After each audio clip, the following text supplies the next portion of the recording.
to Career Uprising. I'm your host and professional career coach, Lorraine Rise. Join me as I guide you through an amazing journey of self-discovery and empowerment. If you are looking for work, changing careers, or stuck in a toxic job, then this is the show for you. I offer both practical and spiritual guidance to help you up-level and advance your career. Let's start the uprising.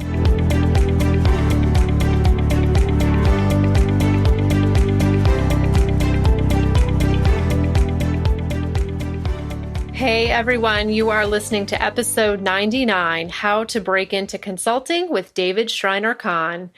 So before we get started, please subscribe, leave a review. I'm on Apple Podcasts. I'm pretty much everywhere, Spotify, Google Play.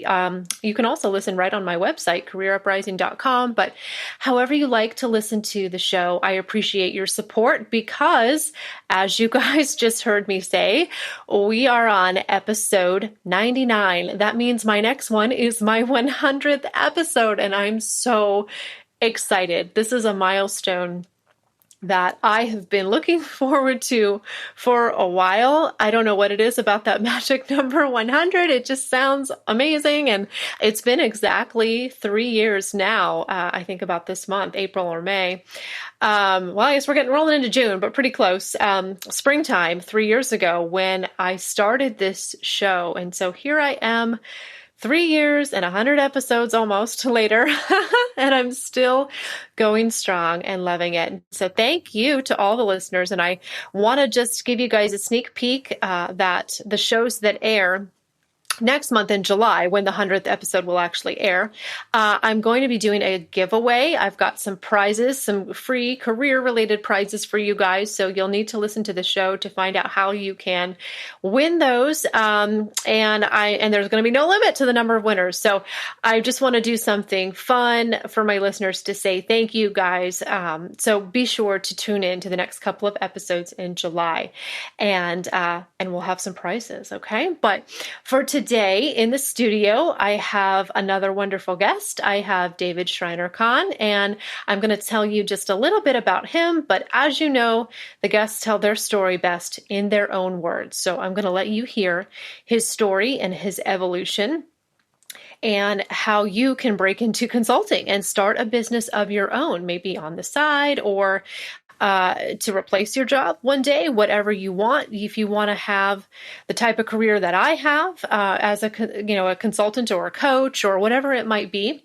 But I want you to know a little bit about David and his story because he's really, really an expert in this. And back in 2006, after a 28-year career, David was told that his job was over. It just ended suddenly. And there was a lot of trauma and fear that he felt around that, as we all would naturally feel. And I certainly, for those of you who know my story, had a similar experience. And despite all of that, though, he knew his next step that would be, rather than working for somebody else, he wanted to work for himself. He wanted to have control over his destiny. And that is exactly what he did, because today he's a thriving entrepreneur and a podcaster, more than one podcast, and a speaker.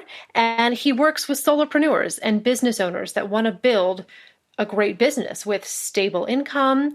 And that's what we all want, right? That recurring revenue and income, that is key.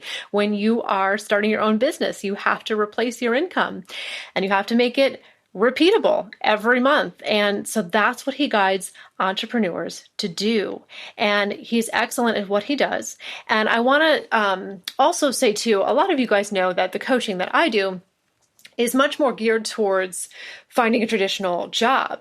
But I think this message is really relevant for a lot of people because I am seeing more and more, a lot of people want to have a consulting business or a side hustle of some kind. Maybe they want to have it alongside their job so they can have additional income, or maybe they dream of leaving their job altogether one day, but they're not ready to do that yet and they want to start a business. Well, this show is for you. David is going to walk you through how to do that, tell you his story and what action steps he took to break into coaching and consulting and have the life and the career and the freedom that he has now. Very similar to my story. So I'm going to bring him on right now so he can tell you all about it. Okay. Welcome to the show, David. Lorraine, thank you so much for having me as a guest on your show. First of all, congratulations on reaching the milestone of getting to 100 episodes. You certainly have beat the odds. Most people who try podcasting last for maybe 6 months and produce something like a dozen episodes. So you are way ahead of the pack, and I'm really honored to be on your show. Oh, well, thank you. I appreciate that. It is a milestone. I was told when I started a podcast, and they were right, that it's part of your long game. You really have to be in it for the long run. And so I made that commitment, and you know that very well. So yourself. So thank you for that. I appreciate it. Well, why don't you just tell us a little bit more about your story? David, tell us about your background and how you got to be doing what you're doing today. Sure. So, Lorraine, I was trained as an engineer, chemical engineer. I have a master's from Cornell. I worked as an engineer. I had 2 jobs for the first 4 to 5 years of my career. And the first trigger for me that eventually led me to become self-employed was also my job got terminated. My second engineering job. It was a month after I had a very strong performance review and a nice raise. And my boss called me into his office and he said, David, I have good news and bad news. The good news is you're doing a great job. The bad news is you don't have a job anymore. And I'm like, what? And of course, I should have seen it coming. The company that I worked for lost a huge amount of their business, and they ended up firing a very significant portion of the engineers that worked for them, including me. And one of the things that I saw as a result of that is there's, a job, there's kind of a myth of the security in a paycheck, which is that it feels secure because you're getting consistent income. But when it stops, particularly if your primary source of income, or maybe your only source of income, is your paycheck, when it stops, you have a lot of financial challenges. And so I actually had thought about doing something as an entrepreneur at that point. I didn't know anybody well who was an entrepreneur. I didn't grow up in an entrepreneurial family. I grew up in a very risk-averse family. So I ended up making a career change, but it wasn't to entrepreneurship yet.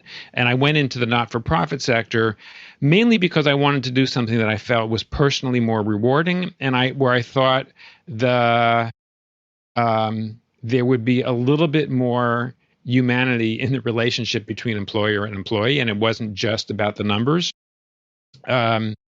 And the good news is it was a very rewarding career. I was in that sector as an employee for over 20 years. I learned a lot about leadership and management because I was in executive roles the whole time. One of the things that I also got to see is that not-for-profit corporations do have a lot in common with the private sector. They are businesses. They're tax exempt, but they are businesses. They do actually need to meet a bottom line. And when it comes to issues around loyalty between employer and employee, depending upon the organization, sometimes there are a lot of similarities. And as you said in the introduction, in 2006, I was told that my job was over. Unlike earlier in my career, it was something that I saw coming because there was some redundancy that had developed that had nothing to do with me, my position, or my performance, but there was some shuffling around that didn't involve me that I knew would probably make my position kind of in jeopardy. So I had done some planning and thought about what I wanted to do as my next step. And I did decide at that point that I wanted to work for myself, start my own business. At that point in my career, I knew a lot of people who were entrepreneurs. I'd hired lots of consultants. So I thought, all these people that I know who either have run a consulting business or have done it, I can do that too. So that was my next step. And I, as soon as I knew that my job was ending, I immediately started telling people that that was my plan. My plan was to run a consulting business. The interesting thing is, and this is pretty common, the reaction that I got from people that were close to me was not the most reassuring reaction. There were many people who raised a lot of questions about how I was going to do this. One question I kept hearing from people is, "Well, David, how are you going to have health insurance?" Right? Because in America, health insurance is often tied to your employment. And I was like, "Well, I'll buy it like companies do." But but there were a lot of reactions around me that kind of if I had listened to them carefully, they would have played a number on my self-confidence. But essentially, I started a consulting business. That was 15 years ago. I've been very happily self-employed ever since. Has it been easy? Not always. I would say being self-employed, as you know, Lorraine, is much harder than being an employee, but it can be way more rewarding. So that's sort of the quick picture of my career. Your life in a nutshell. Yeah. Summed up in a minute or two. I hear so many similarities. And I was on your show, Going Solo, or will be out very soon, right? Probably around the same time as this show. And I share a lot of the same things because you said you didn't know a lot of entrepreneurs and have those role models showing you that this was realistic and feasible. And I felt the exact same way. And I think a lot of people do.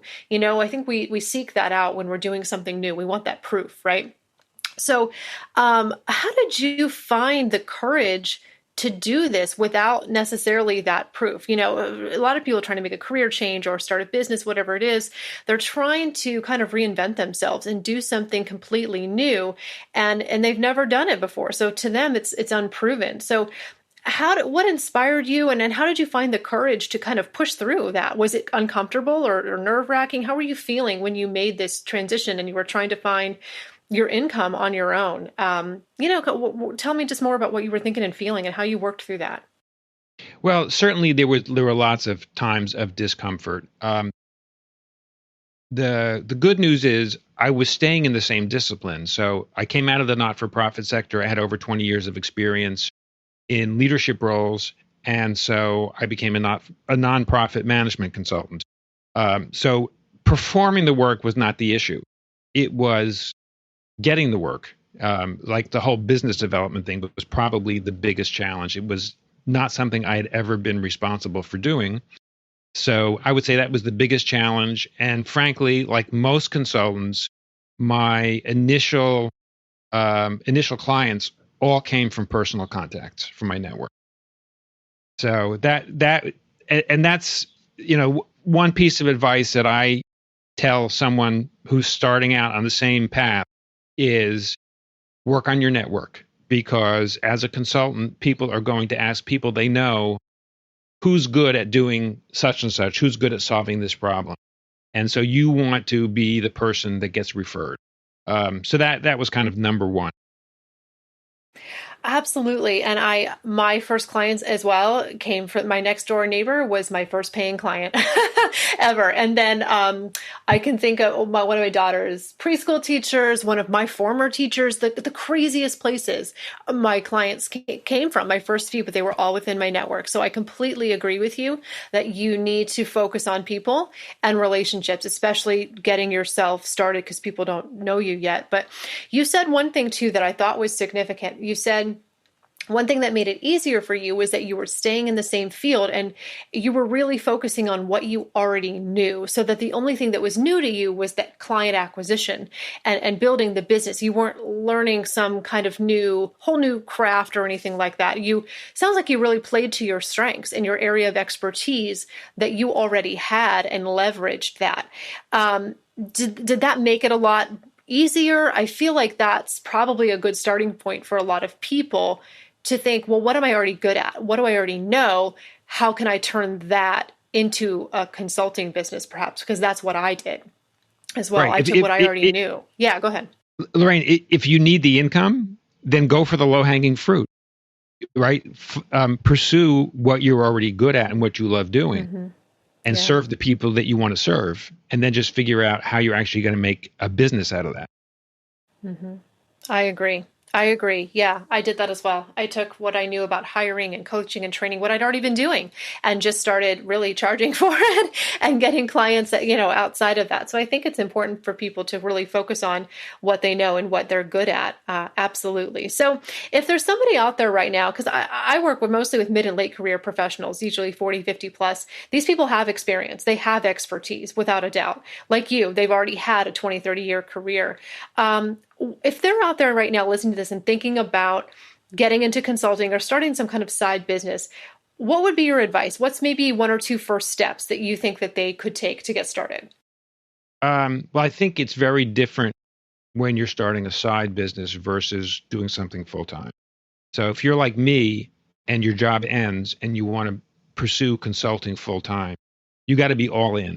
And I had a mentor who actually gave me this piece of advice early on. He said, there's going to come a time when somebody may offer you a job and you've got to decide whether you're really interested in it, you're going to take it, or whether you want to pursue consulting and be all in on consulting. And that was actually great advice because it did happen to me.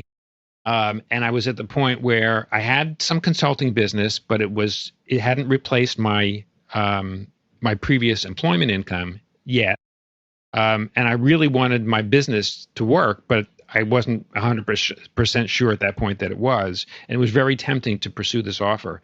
And I was totally honest with the contact that was trying to recruit me. And I said, I have to be honest.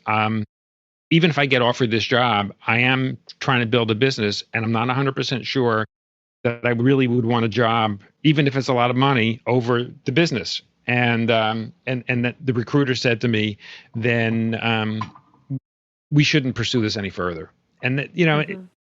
to a certain extent, it was a painful discussion for me, but it was absolutely the right position for me to take, because, as I said earlier, building a business is really hard work. It's not for the faint of heart, and you've got to be all in. Otherwise, the odds are going to be stacked against you. So do you recommend, so say somebody's out there now and they have, a full-time job at the moment, but they do want to start a business that will replace that income so they can leave that job. Do you typically recommend that they stay in their current job until, and then grow the business to a certain level? Or do you feel like, do they need their time and resources devoted 100% to the new business? Because I know a lot of people are scared to leave that job. They want to, but they don't know when is that right time to go. And it's different for everybody. But I'm just curious, do you feel like it's better for you to just go, was it better for you to just go all in and be 100% devoted, not have one foot in the workforce and one foot in your business growing it?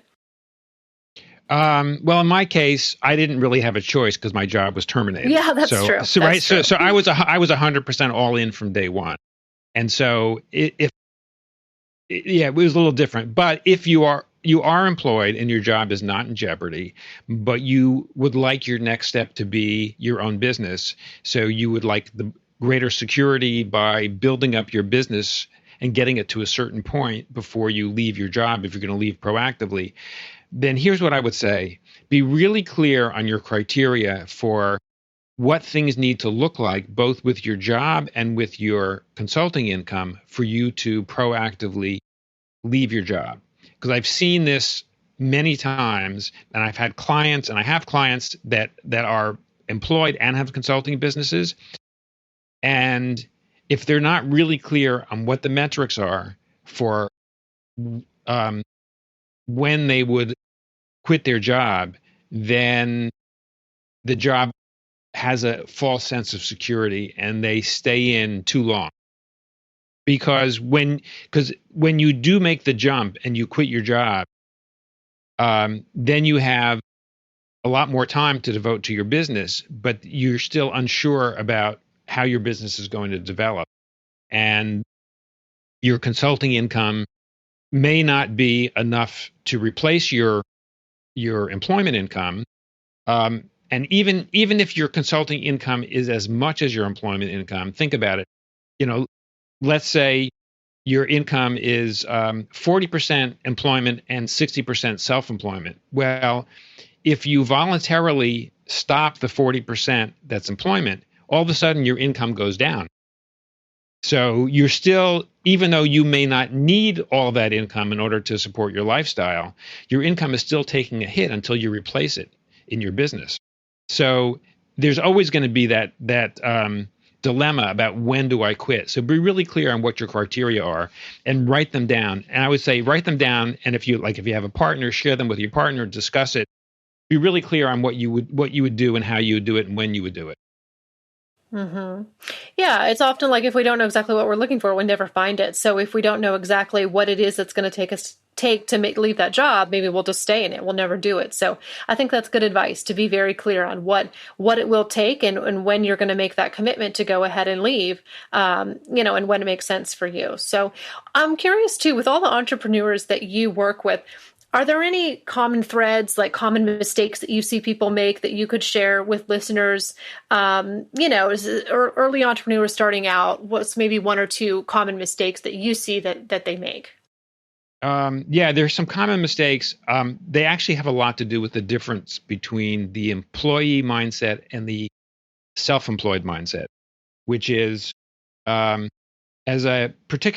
if you are mid-career or later, and you are a high-achieving professional, you're used to solving complex problems. That's what you get paid well to do. As a business owner, you're more profitable when you sell simple solutions that are simple for you to produce over and over again with repeatability. That's way more profitable. It's not the way most people, when they're coming out of employment, think.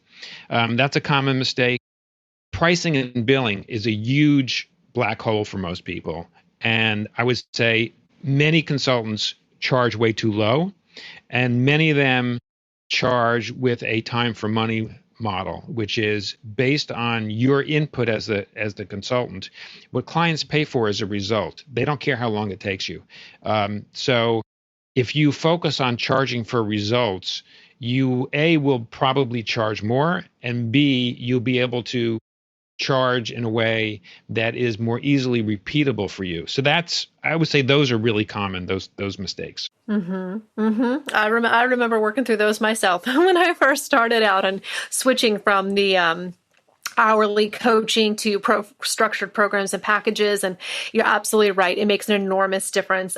There's nothing that I do now that is by the hour. It's, here's this program, here's this experience, and here's the problem that this is designed to solve. So this program is for people who need this, and this program is for people who need that. And I stay true to that. So then people know what program is right for them.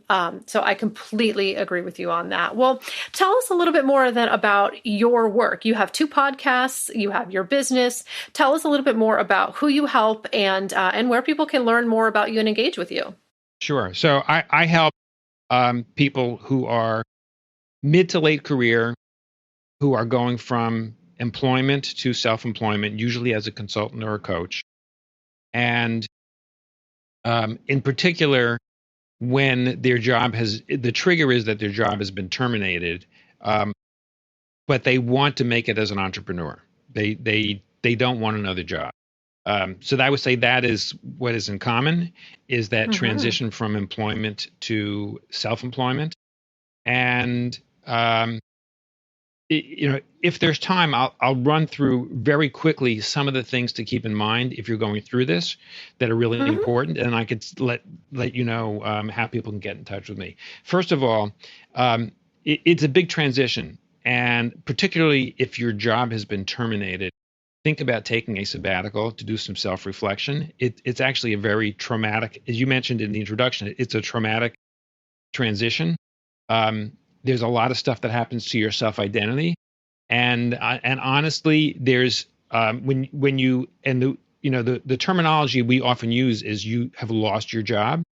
There's actually a grieving process associated with that, and there can also be lots of shame and guilt and fear with loss of income. So having a little space, like I call it a sabbatical, to do some self-reflection is important. And then as you're starting to think about what you're going to do and how you're going to do it. Be really clear on what it is you want to achieve and why. Be really clear on your long-term vision, where you want to end up, how long you think you want to be working, what your goals are, what your objectives are, and then and we talked a little bit about this, but what is it you really love to do? What is it you're really competent at doing? Who you want to serve? What problem they have? And then the most important thing is you've got to do some market research and test your hypothesis on what you think they need. Because I can almost guarantee that whatever you think they need and what you think they'll pay for, it's probably a little different than what they're going to tell you. So you got to actually talk to people who are in your target audience and find out what it is they want and what they'll pay for, and look for clients that have the capacity to pay you what you're worth. So don't try selling to people that don't have resources. And then, lastly, based on your vision, your goals, your objectives, and who you want to serve, craft your business model. And one of the things that I work with people on is trying to craft a business model that includes recurring revenue, because recurring revenue is what creates stability and sustainability.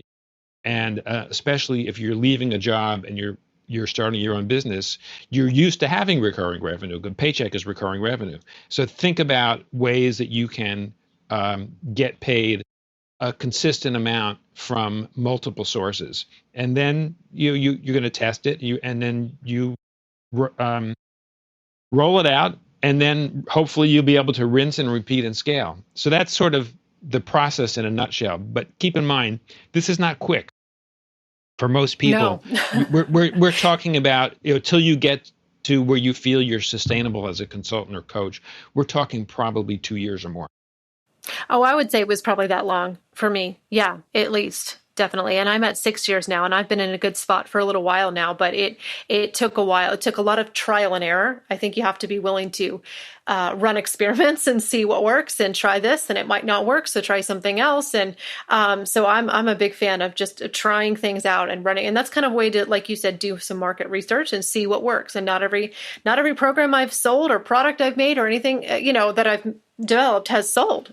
Some sold to none, so I didn't do it again. Exactly. So you have to be willing to do that and go through that process and go, okay, well, it's not a failure, or maybe it is, but I learned something. So you have to be not afraid to create something that no one buys, or promote something that, and then you just learn and you move on and you don't quit. So that was great advice. You really laid it out like in a nutshell, everything you need to do. But of course, there's so much more that goes into it, and there's so much value in working with a coach if you have the resources to do it. I have engaged a number of coaches like yourself, business coaches, throughout my career, and it's made an enormous difference. So I would say to people also, if you're able to, don't go it alone. Get some help, get some guidance, accountability from David or somebody like him who has all of this experience and who has been there and is sitting on the other side saying, yes, you can do it. Here's how you do it.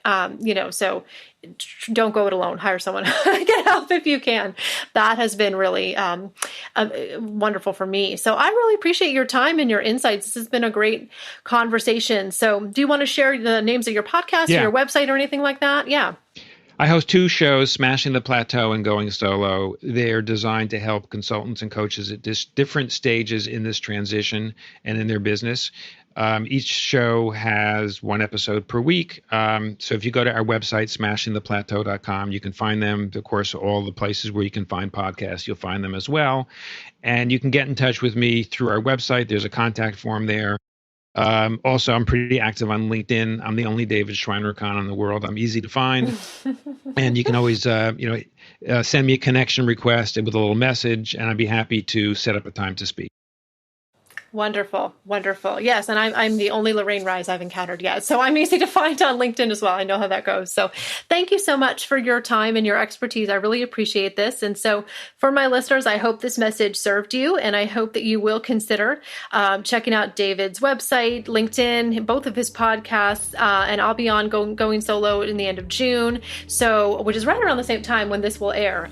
So that's great timing. So, but anyway, I hope this message served all of you, and I I will be back for a couple solo episodes after this, which I haven't done in a while, including my 100th episode. So thank you all for listening. Thank you, David, and I will be back very soon. Thanks, guys.